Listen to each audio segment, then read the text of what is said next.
Njerëz, ky është ilaçi që unë laj sobën, e përdor këtu dhe 3-4 vite.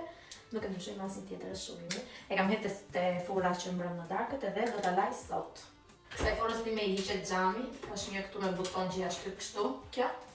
Edhe del xhami lart për ta larë në kollaj. Çfarë pjesë është bërë?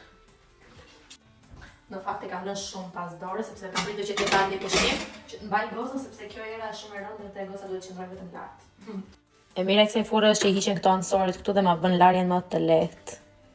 Ja, kështu dhe tani e kam super të lehtë për ta larë. Tani do ta laj me këtë ilaçin Pink Stuff edhe do ta fërkoj me tel. E di që merr goxha gërvizje me tel, por janë ca pjesë që me zi ikin edhe nuk e shifet dot hiç ashtu.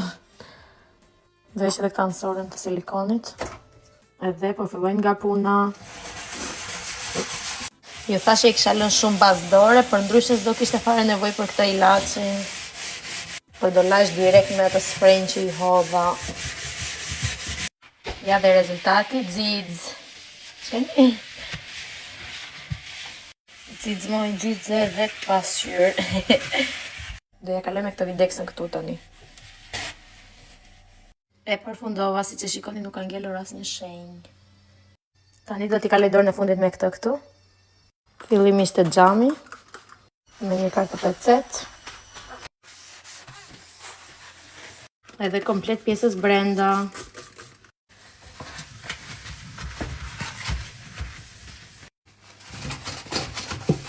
Këtë këtu nga brenda nuk e laj dot se nuk di si hapet, nuk hapet. E përfundova. Tani do laj dhe zgarën dhe ansoret e sobës. I lava dhe këto xiz.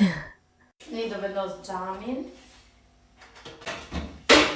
Kështu. Edhe këtë kallçukun që të qëndrojë xhami.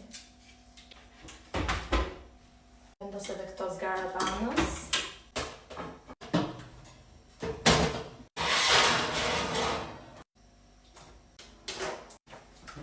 Finito.